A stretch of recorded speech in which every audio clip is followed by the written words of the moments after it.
กู้แผ่นดินไทย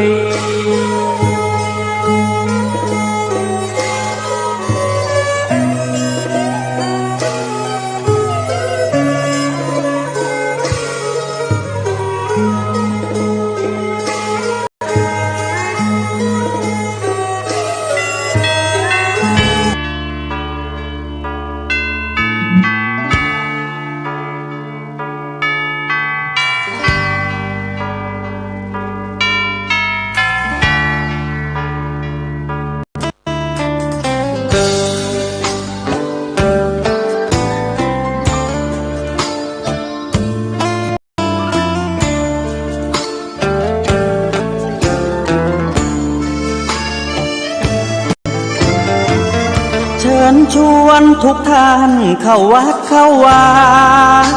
ฟังธรรมะจากหลวงตาเสริมชีวาให้สุขสดใส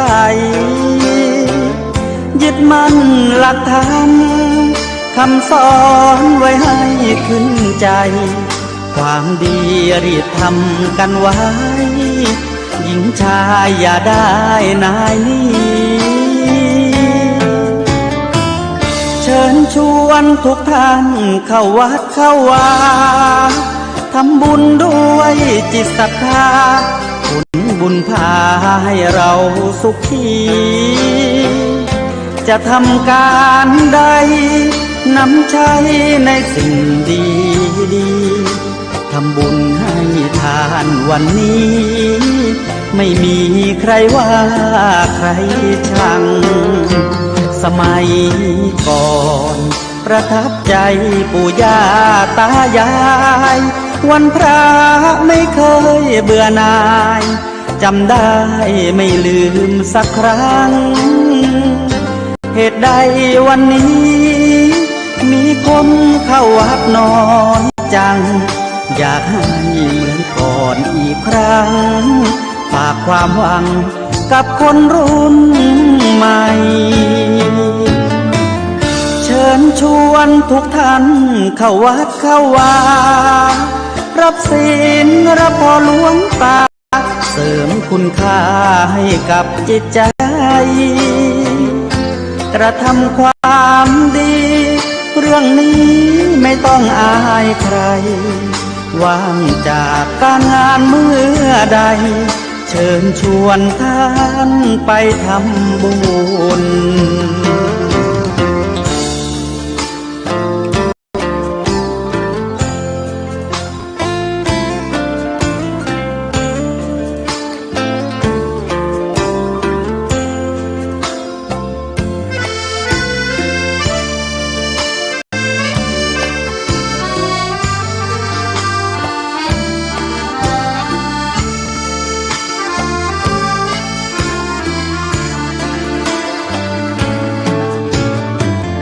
เชิญชวนทุกท่านเข้าวัดเข้าวารับศีลรับพรหลวงตาเสริมคุณค่าให้กับจิตใจกระทำความดี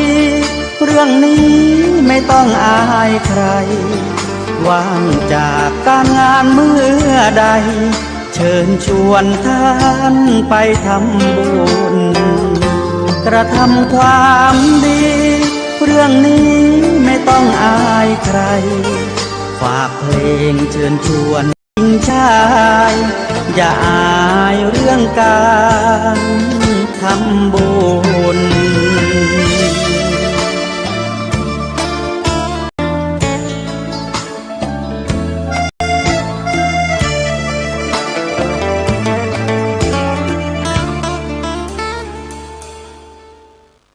ขอถวายความเคารพ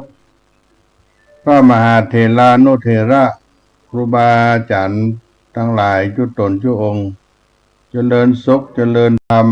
จงได้บังเกิดมีแก่ท่านสาธุชนพุทธบริษัททั้งหลายที่ได้สดับรับฟังธรรมะทางสถานีวิทยุในคลื่นวิทยุธรรมะ104.50 เมกะเฮิรตซ์วัดฝ่ายหิน ตำบลสุเทพอำเภอเมืองจังหวัดเชียงใหม่วันนี้เป็นวันจันทร์ที่2 มีนาคมพุทธศักราช 2569 ก็ใกล้เข้ามาในรอบปีจะเข้าปีใหม่จะเข้าสงกรานต์และอายบุญเนี่ย ก็มาจากกันในต้นสัปดาห์ต้นเดือนมีนาคม 2569 ในรายการเสียงธรรมวัดสลีโสดาพระอารามหลวงจังหวัดเชียงใหม่ โดยอาตมาภาพท่านพระครูปัญญาสังฆการมาเป็นผู้ดำเนินรายการมาพบพี่น้องท่านฟังทั้งหลายที่ได้สดับรับฟังกันอยู่ในขณะนี้อาตมาภาพเข้าไปศาสนกิจจังหวัดแม่ฮ่องสอนอำเภอแม่ลาน้อยในการทำบุญอุทิศให้กับศิษย์วัดศรีโสดาคนขับรถวัดศรีโสดาตัวซึ่งได้เสียชีวิตไปก็คือนายนันทิพัฒน์ยศถาวรวิจิตรได้เสียชีวิตไปหรือว่าหนานแดงซึ่งก็เสียชีวิตไปในวัยอายุ36 ปีตามอายุสังขารที่ท่านได้แจ้งตั้งแต่เกิดมา2533ก็ได้เป็นลูกศิษย์วัดสลีโสดาพระอารามหลวงวันนี้ก็ได้ล่วงลับลาลับวัดสลีโสดาสถานที่ได้บวชเรียนได้ลาละพระเนนวัดศรีโสดาพร้อมด้วยครอบครัวญาติมิตรเดินทางไปสู่ปรโลกไปหน้าขอบุญกุศลนำปาหนานแดงนันทิพัฒน์ถาวรยศวิจิตรได้บวชได้อุปถากพระเนนวัดศรีโสดาพระอารามหลวงได้นำจิตวิญญาณไปสู่สุคติภูมิแดนสวรรค์เป็นที่สุดนันแดงนันทิพัฒน์ถาวรยศวิจิตรอวสานชีวิตสิริอายุได้36 ปีชาตะเกิดเมื่อ7 มกราคม 2533มาตะวันที่26 กุมภาพันธ์ 2569เสียชีวิตในวันที่26 กุมภาพันธ์ 2569ก็ได้ บำเพ็ญกุศลศพที่บ้านทุ่งรวงทองบ้านสวนซึ่งเป็นบ้านนายกเสาคำประภาสสังเกตนายกองค์การบริหารส่วนตำบลแม่ลาน้อยเป็นน้าชายหนานแดงในวันที่1 มีนาคม 2569ที่ผ่านมาที่สุสานหมู่บ้านทุ่งรวงทองอำเภอแม่ลาน้อยจังหวัดแม่ฮ่องสอนตลอดชีวิตหนานแดงนี่ก็อยู่กับวัดมา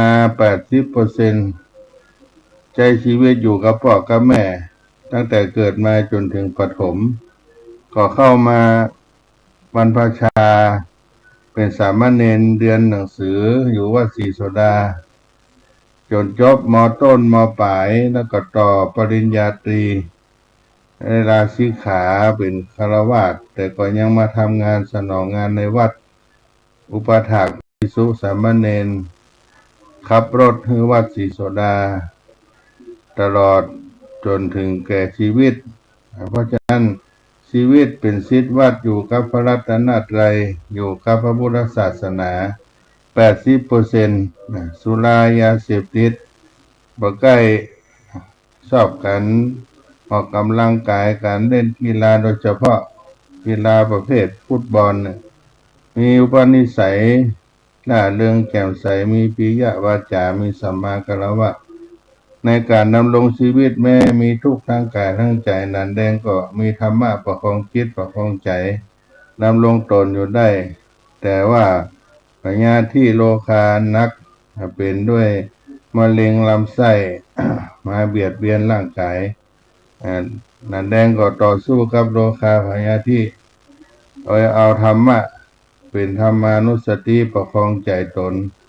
จนสิ้นลมหายใจลาละครอบครัวญาติมิตรครูบาอาจารย์วัดศรีโสดาไปอายุได้36 ปี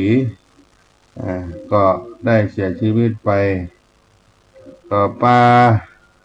การไปร่วมบุญกุศลโดยเฉพาะครอบครัวก็เป็น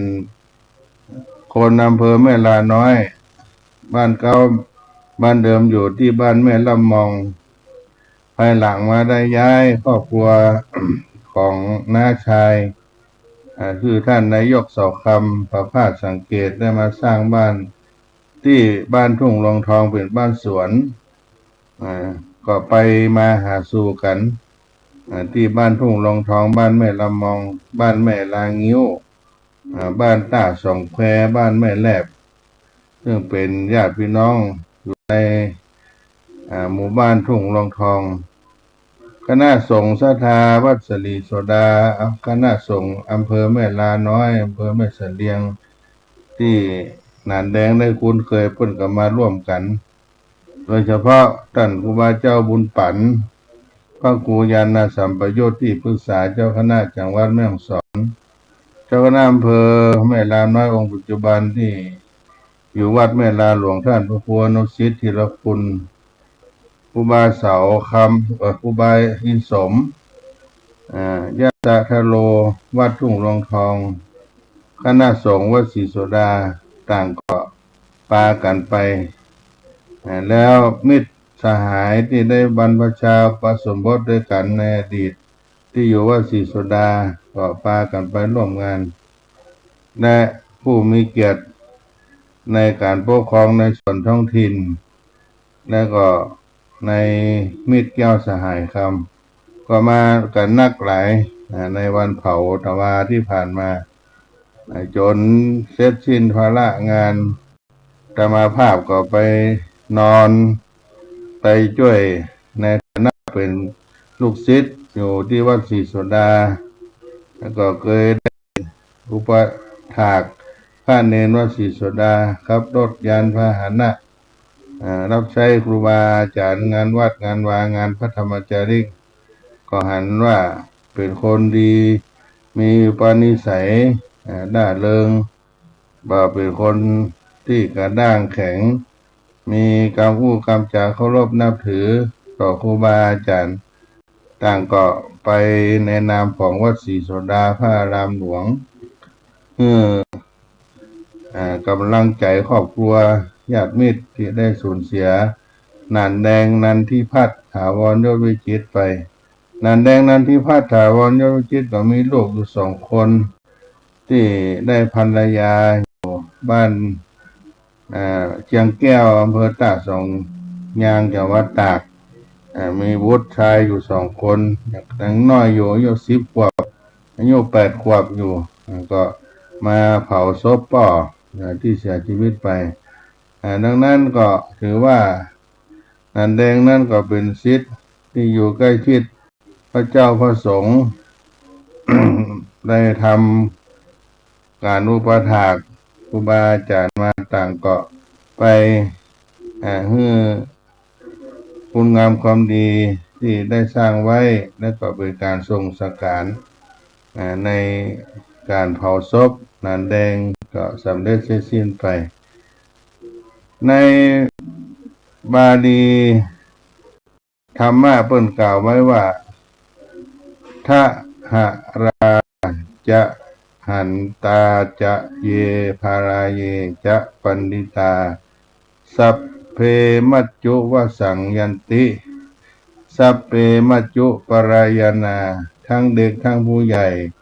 ทั้งเขาทั้งฉลาดล้วนไปสู่อำนาจแห่งความตายล้วนมีความตายเป็นเบื้องหน้าทุกชีวิตไปสู่อำนาจของความตายมีความ ายรออยู่คนทุกคนเกิดมาบอกว่าจะยากดีมีจนมีอายุมากอายุน้อยเป็นคนฉลาดคนโง่คนเขาล้วนแต่กำลังเดินทางไปยังจุดหมายสุดท้ายของชีวิตด้วยการทั้งสิ้นบ่มีการหยุดพักเดินทางการเดินทางนี้ต้องดำเนินไปจนถึงจุดหมายนั่นก็คือความสุดเสี่ยงแห่งชีวิตคือความตาย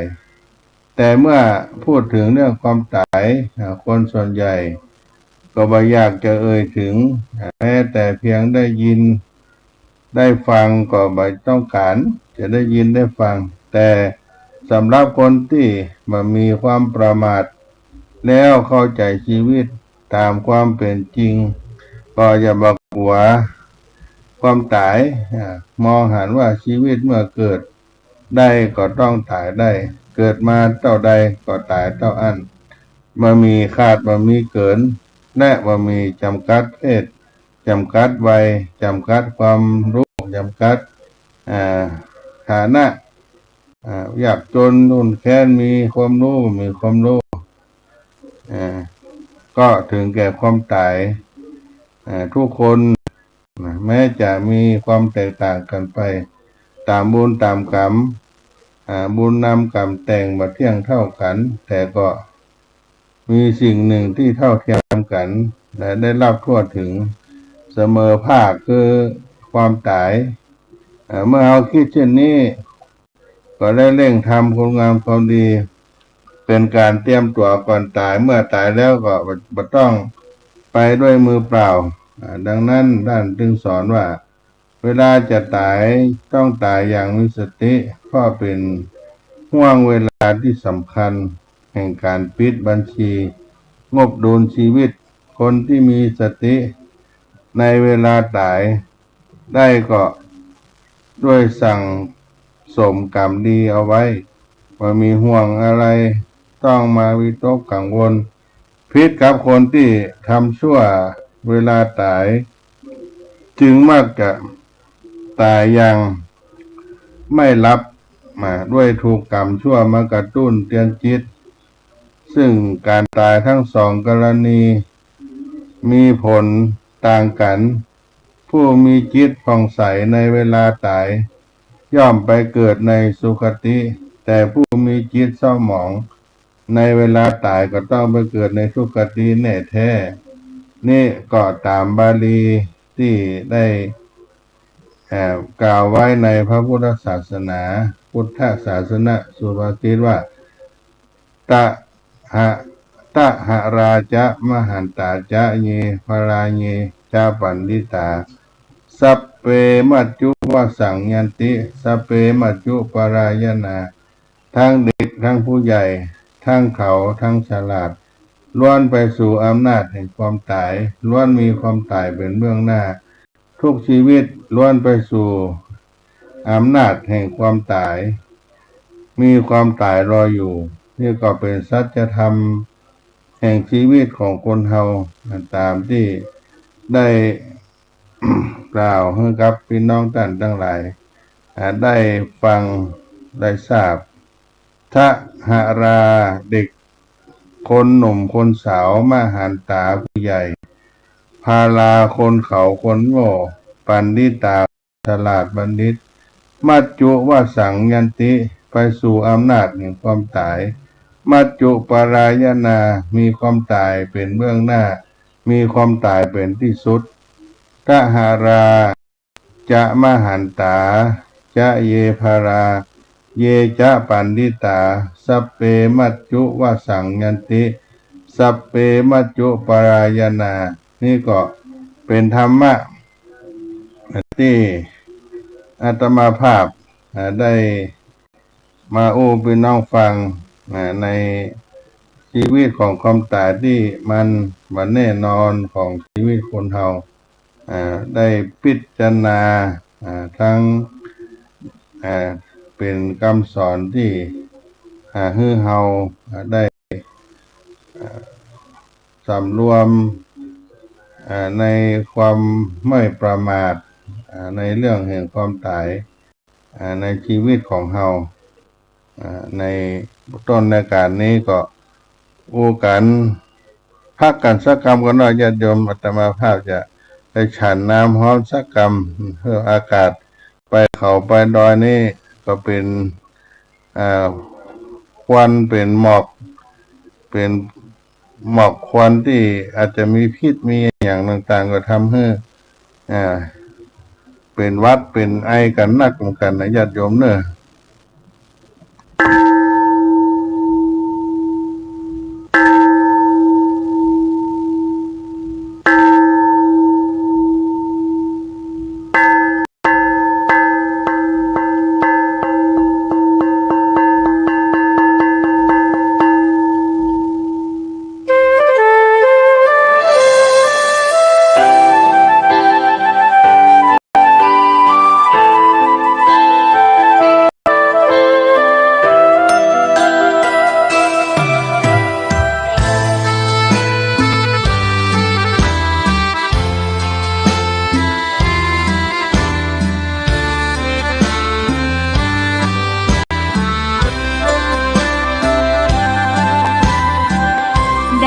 เกิดเป็นคนนั้นยากจริงนะเพราะพุทธศาสนายิ่งแสนยากเย็นคนไทยโชคดีที่สุดแล้วมีแก้ว3 ดวงงามเด่นมีวัดซึ่งเป็น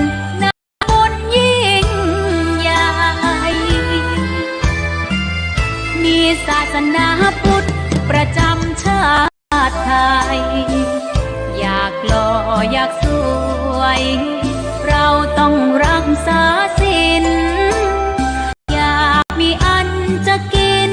ต้องหมั่นทำบุญทำทานเอาไว้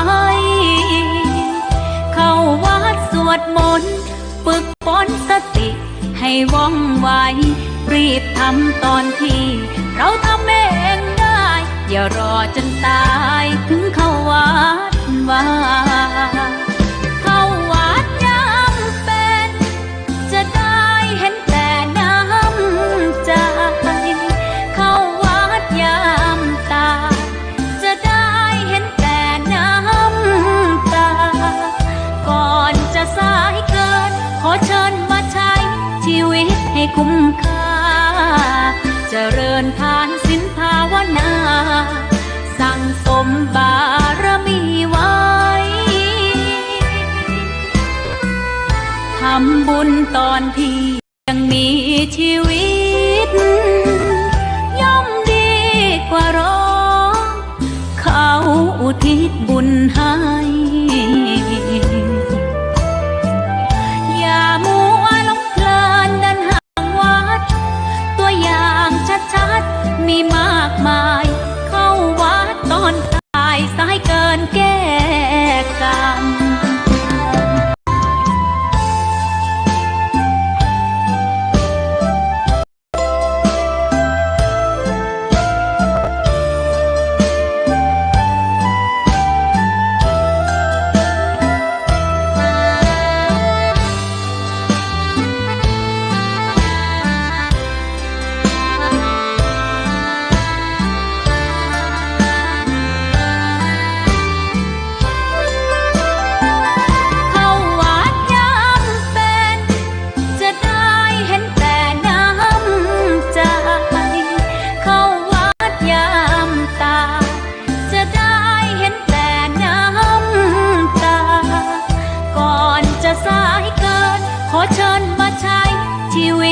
คุ้มค่า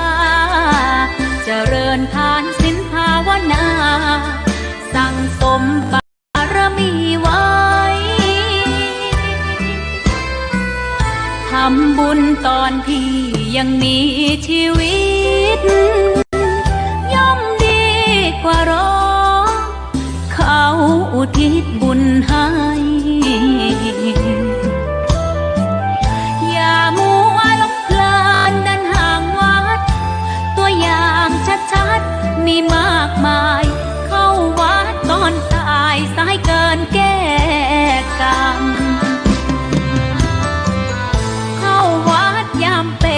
ผลบุญหนุนนำเข้าวัดยามเป็น จะได้เห็นแต่น้ำใจ เข้าวัดยามตาย จะได้เห็นแต่น้ำตา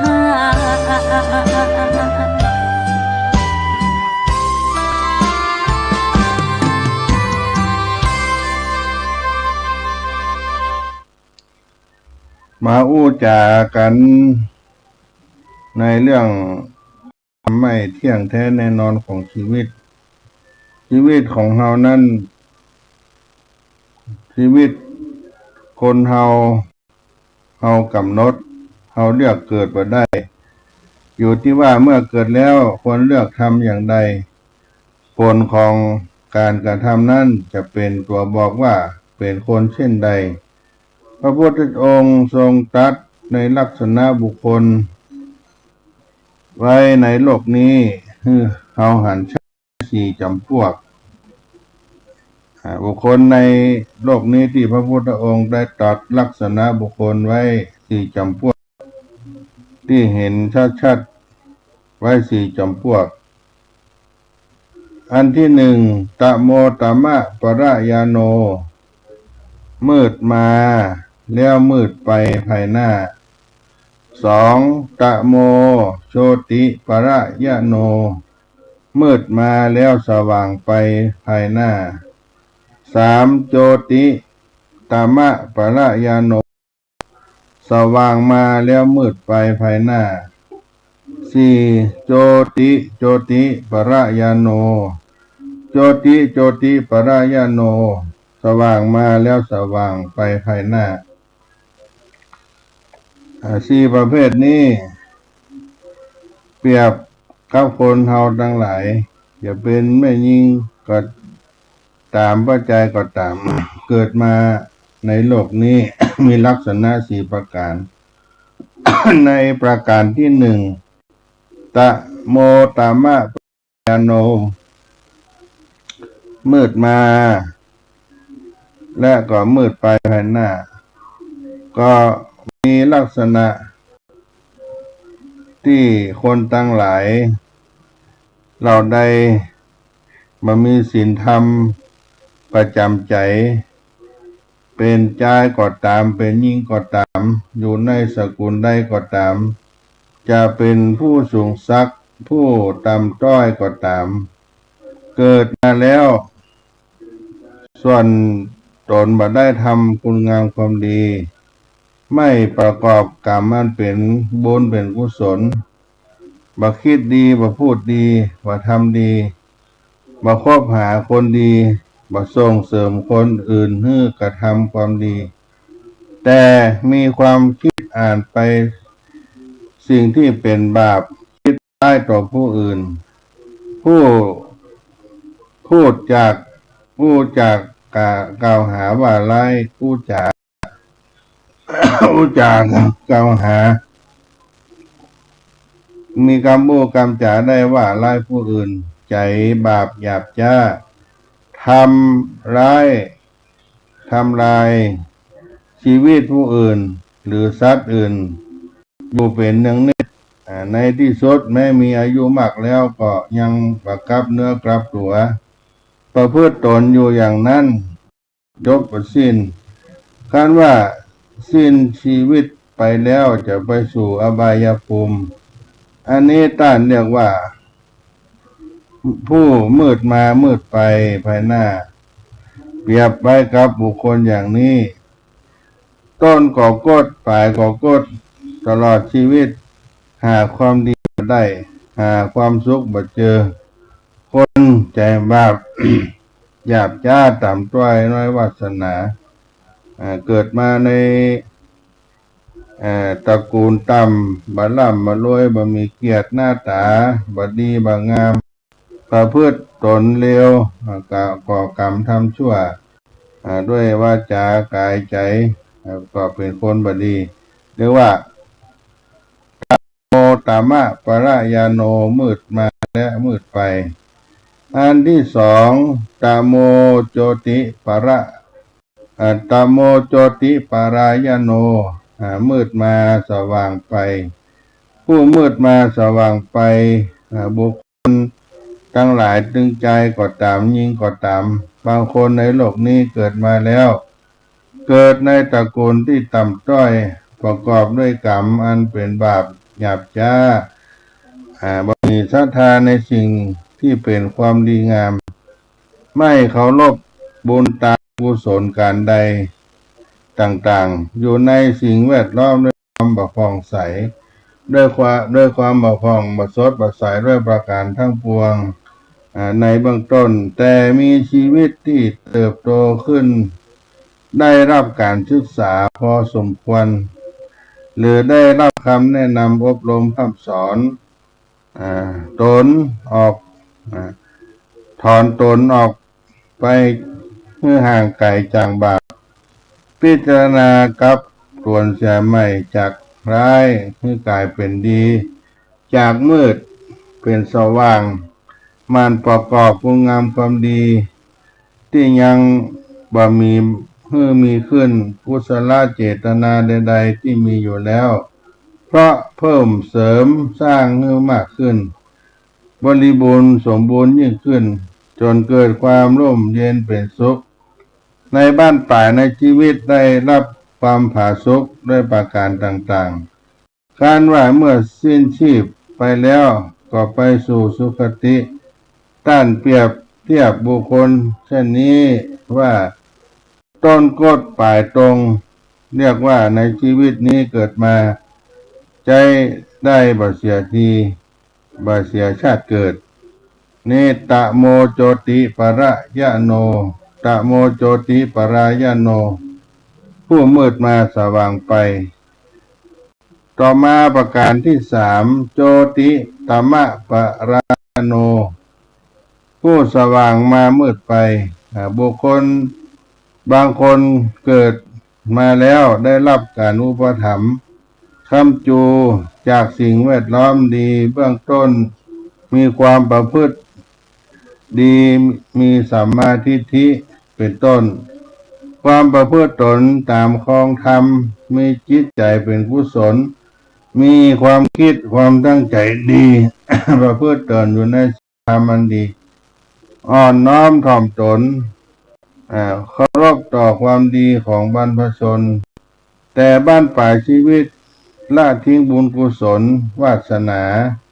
บารมีตนไปประพฤติในอกุศลเกียรติกลัวตนอยู่ในสังคมบาปประพฤติตัวชั่วช้าละบุญไปบำเพ็ญบาปกันว่าสิ้นลมหายใจเสียชีพไป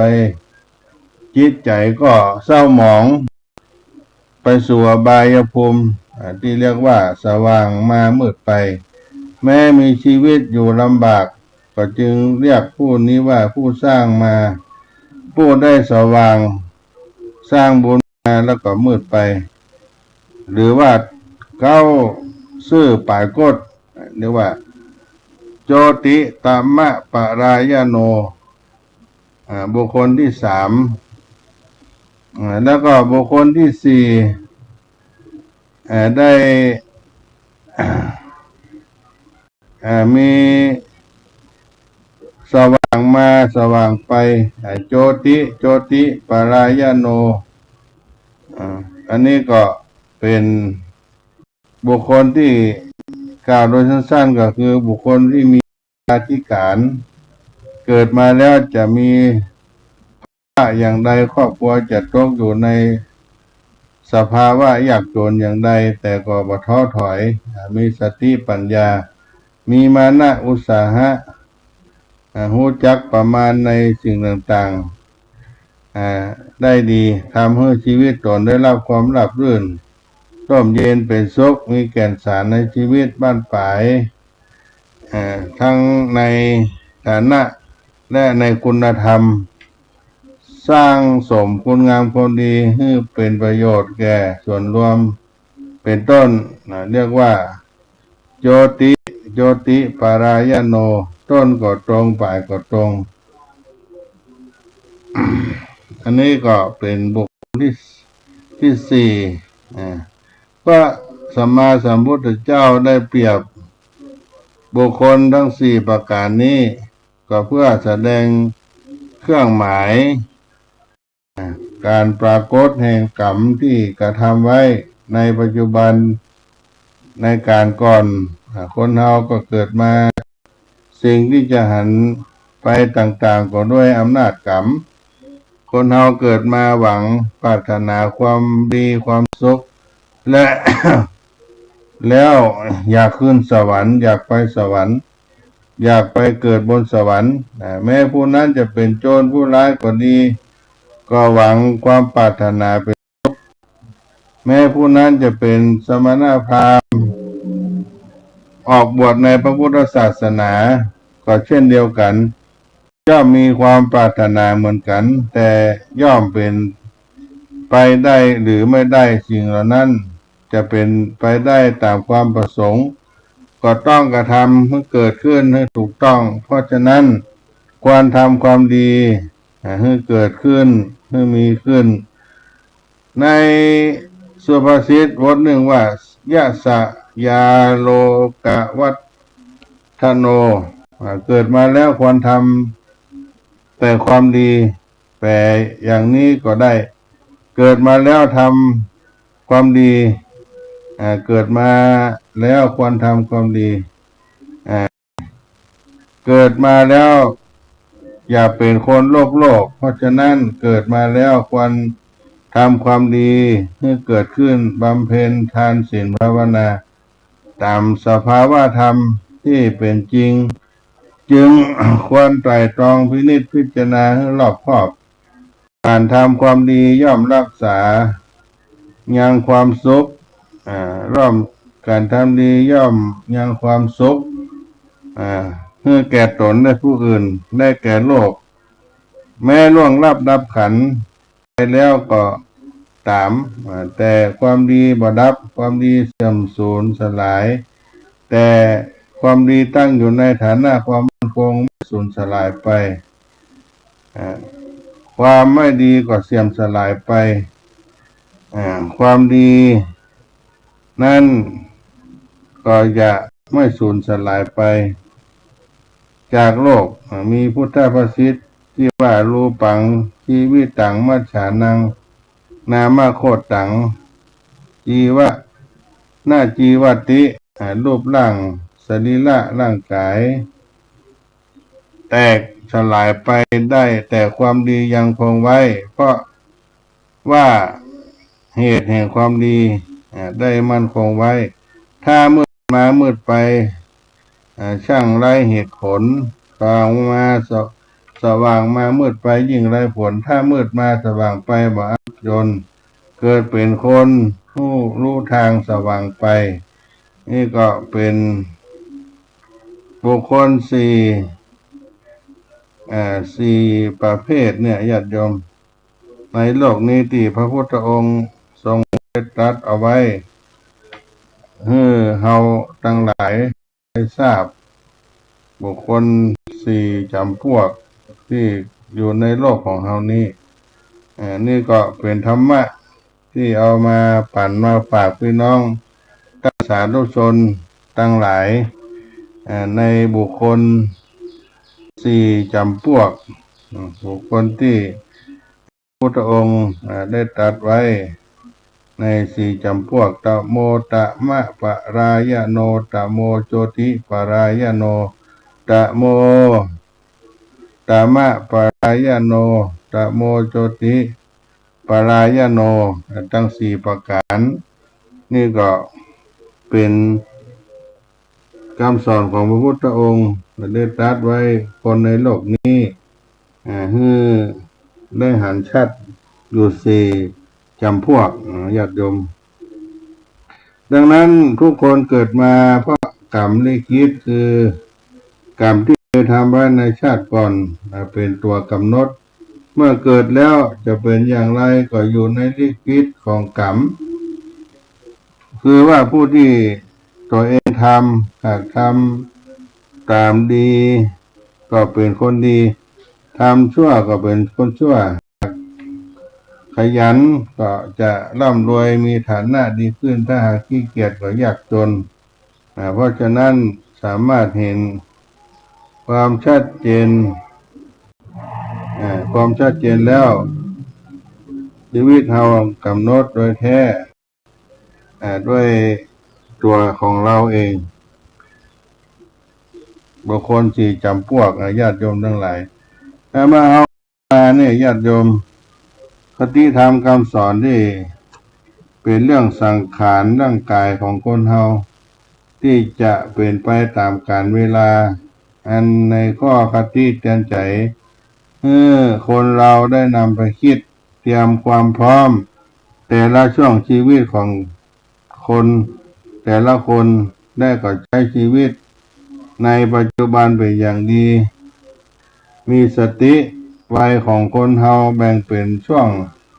วงละ10 ปีตั้งแต่วัยเด็ก10 ปีจนถึง90 ปีโดยทั่วไปก็จะเป็นคนมีอายุยืนในที่สุดประมาณ90 ปีก็เป็นประมาณซึ่งวัยสุดท้ายของคนเฮาเรื่องลักษณะของคนโบราณเขียนไว้เป็นข้อเตือนใจอย่างดีแล้วก็แต่ละชีวิตแต่ละวัยของคนเฮาปัจจุบันนี้ก็ตามคนโบราณเพิ่นกล่าวไว้10 ปีอาบน้ำบ่หนาว20 ปีแอวสาวบ่ใกล้30 ปีบ่นายสงสาร40 ปีมีอาการเหมือนฟ้าผ่า50 ปีสาวน้อยด่าบ่เจ็บใจ60 ปีไอเหมือนฟันโขก70 ปีบ่หกเต็มตัว80 ปีไข้หัวเหมือนให้90 ปีใกล้จะตายบ่ไข้ก็ตายไข้ก็ตายบ่ไข้ก็ตายนี่ก็เป็นการได้ระลึกถึงวัยชีวิตของคนเฮาญาติโยมมีเพื่อนก็ได้พิจารณาได้เขียนไว้เป็นคำสอน10 ปีอาบน้ำบ่หนาวกับคนมีอายุ10 ขวบในวัยเด็กบ่คิดอันหยังมาก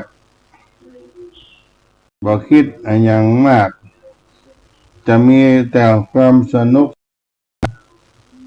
ไม่รู้ร้อนรู้หนาวในหน้าหนาวเด็กๆเหล่านี้อาบน้ำก็ได้คนเฮานี่อาบก็ได้คนทั่วไปแล้วก็10 ปีอาบน้ำมะนาวนั่นก็คือบรรลุร้อนรู้หนาวอันนี้ก็เป็นช่วงต้นของชีวิตแล้วก็อันที่2อายุ20 ปีสาวบ่ใกล้คนสมัยวัยรุ่นวัยคะนองบ่ได้คิดอย่างมากมีความสนุกสนานยังบ่คิดจะสร้างครอบครัวก็เป็นบ่าวแอวสาวเป็นสาวก็บ่าวไปเรื่อยบ่รู้สึกเบื่ออันนี้20 ปีแอวสาวบ่ใกล้30 ปีบ่นายสงสารอายุ30 ปียังลงตัวเองโป่งยังบ่ตกยังบ่แก่มีความสนุกสนานกับการ ในการเที่ยวการแอววัยหนุ่มหรือมีความสุขสนานในวัยที่กำลังแต่งงานสร้างครอบครัวอันนี้แอวบ่ใกล้แล้วก็มาถึงบ่นายสงสารเนี่ยญาติโยม40 ปีมีอาการ ฟ้าผ่า วัย40เนี่ยทำงานหนักทำงานไวหูเหน็ดเหนื่อยก็เพื่อหาเงินมาเลี้ยงครอบครัวจากที่มีลูกกำลังโต จำเป็นต้องใช้เงินต้องใช้เงินเพื่อ คนในครอบครัวพออยู่พอกินเนี่ยการเหมือนฟ้าผ่า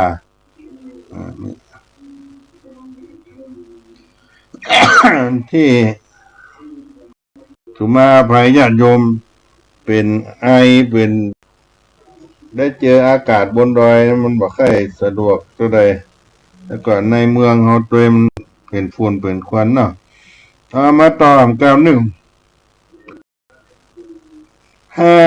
อายุ50 ปี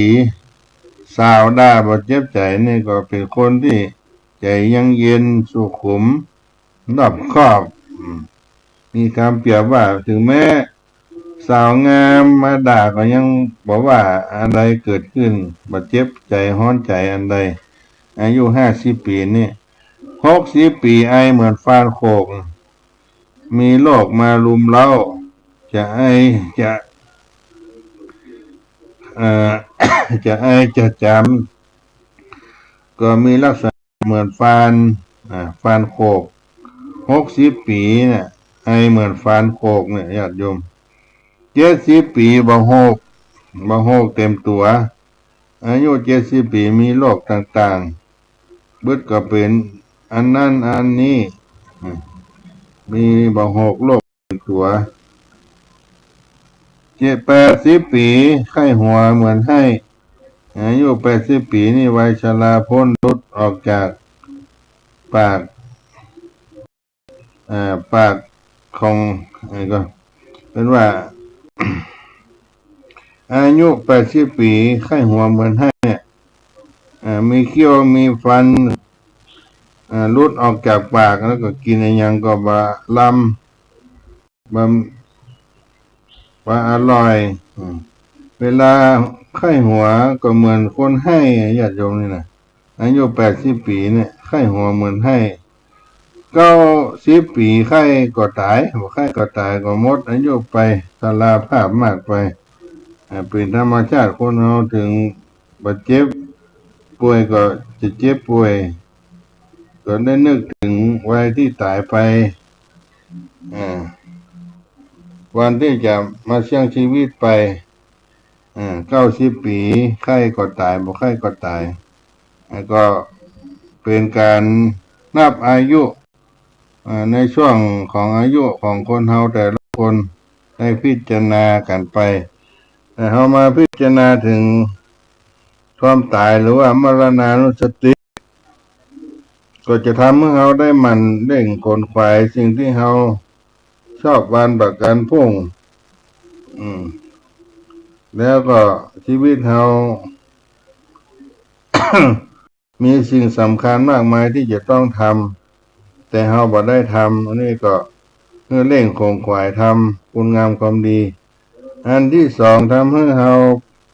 ปล่อยวางในสิ่งที่เฮาชอบยึดติดแม้แต่สิ่งที่เฮาบ่ฮักความโกรธความเกลียดความหลงก็รู้สึกผิดแล้วก็ทำให้หันคุณค่าของชีวิต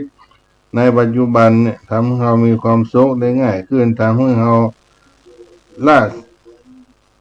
สังขารไปอย่างสงบกระตุ้นให้เฮาได้ดำเนินชีวิต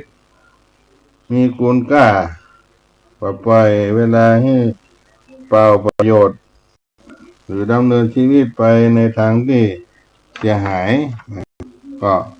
เป็นการนับอายุแบ่งวัยของคนเฮาซึ่งก็เป็นช่วงเวลาอยู่3 ช่วงปฐมวัยอายุบ่เกิน25 ปีแล้วก็มัชฌิมวัยก็50 ปีปัจฉิมวัยก็ประมาณ50 ปีขึ้นไปก็ถึงตลอดหมดอายุเนี่ยก็แปรแห่งสังขารผ่านวัยทั้ง3นั้นเปรียบด้วยคนเดินข้ามสะพานสูงขึ้นความแปรแห่งสังขารผ่านวัยทั้ง3นั้นความเปรียบด้วยชีวิตของเฮาก็มีเบื้องปฐมวัยปัจฉิมวัยแล้วก็ปัจฉิมวัยสังขารร่างกายนี่เฮาถึงร่างกายสังขารถึงการก็ม้วยรูปังจีรติมัจจานังนามะโคตังนาจีรติร่างกายสังขารถึงการก็ม้วยสิ้นซากด้วยความอนิจจังนามะโคตเจื้อมนุสังสถิตอยู่ยังโลกังเหล่งล่าเ ปีบ่สิ้นบ่สูญบนคูณไปหน้าทุกที่วาวันมากอันนี้ก็เป็นไว้ง่ายแห่งชีวิตการย่อมล่วงไปราตรีย่อมผ่านไปชั้นวัยแห่งชีวิตก็ละไปตามลำดับของตัวเฮาที่ได้เกิดมาก็เอามาปั่นมาฝากพี่น้องได้คนฟังได้พูดถึงการเสียชีวิตไปของนันแดงที่เป็นลูกศิษย์อยู่ประจำวัดสลีโสดาพระอารามหลวงซึ่งได้มีการทำบุญลากผาศาสตร์เผาศพไปแต่ว่าเรียบร้อยไปก็มาเล่าสู่กันฟังครับพี่น้องทั้งหลายว่าศาสนกิจอาตมาภาพอยู่จังหวัดแม่ฮ่องสอน ได้มาส่งการซากศพในอีสานในการได้อวสานแห่งชีวิตไปก็ขอเอามาปั่นมาฝากพี่น้องทั้งคนฟังไว้ในภาคบ่ายวันนี้นะก็ให้พบกันในช่วงภาคค่ำคำหนึ่งขออภัยญาติโยมไปโดนอากาศที่เป็นหมอกเป็นควันทำให้มันไอมันจามนี่อย่างไรก็ขอสุมาอภัยกับท่านผู้ฟังด้วยก็ให้มาปะมาพูดกันเนอะวันนี้ก็ขอล่ำลาไปก่อนพี่โตอี้ยะตาโรธรรมาวันติอายุวันโนสุขังปะลัง